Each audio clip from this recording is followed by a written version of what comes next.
Uma das coisas que se discute muito, né, é o aparelho de pressão arterial que se pode ser utilizado no dia a dia, né? Lá no passado, os aparelhos automáticos não eram muito recomendados. A gente usava bastante e ainda usa, né, o aparelho de consultório, aquele que mede ali milímetros de mercúrio e que é necessário um estetoscópio para fazer a ausculta da pressão arterial.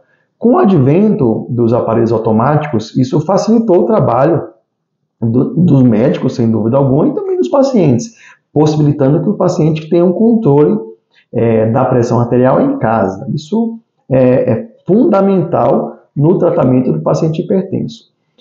Agora saiu uma diretriz, né, recomendando uma padronização para a medida de pressão arterial. Então, esses aparelhos que já estavam em ascensão, agora estão cada vez mais ganhando espaço, inclusive nas diretrizes, como recomendação para se medir a pressão arterial. Só que é importante, primeiro, seguir alguns passos e algumas observações antes de medir a pressão arterial. Primeira coisa, esse aparelho ele tem que ser validado, não é qualquer aparelho, tem que ser validado e calibrado de acordo com a periodicidade do fabricante.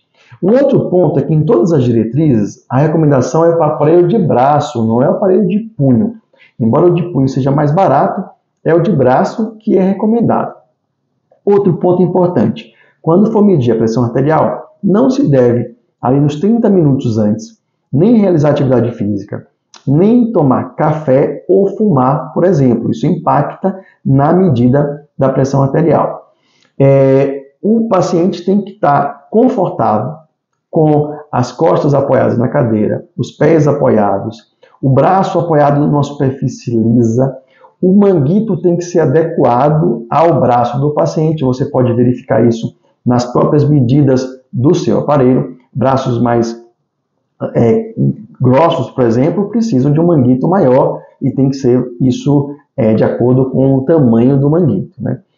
Antes das medidas, é preciso ter um repouso ali de 3 a 5 minutos e durante as medidas não se deve falar, nem, inclusive, usar o telefone celular.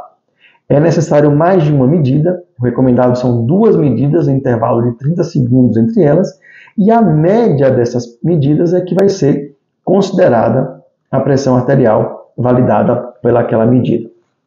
É importante lembrar, tá, que pacientes que têm arritmias, essas medidas no aparelho automático tendem a ser erradas, podem dar falsas interpretações no valor da pressão arterial. Isso porque esse aparelho automático ele mede pelo pulso, e esse pulso nos pacientes arrítmicos tende a estar alterado também.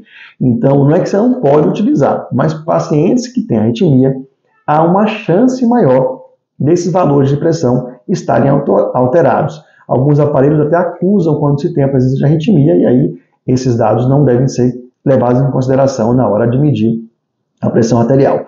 Mas o que eu chamo a atenção aqui são alguns pontos importantes, né? Primeiro que o advento desses aparelhos de pressão arterial automático vem ganhando cada vez mais espaço e é muito importante para o tratamento do hipertenso.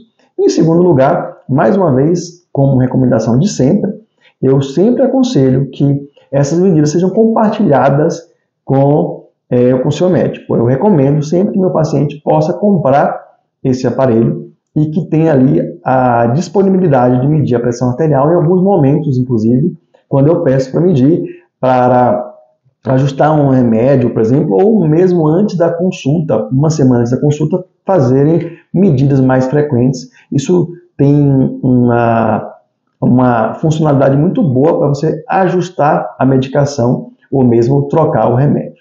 Um abraço, saúde!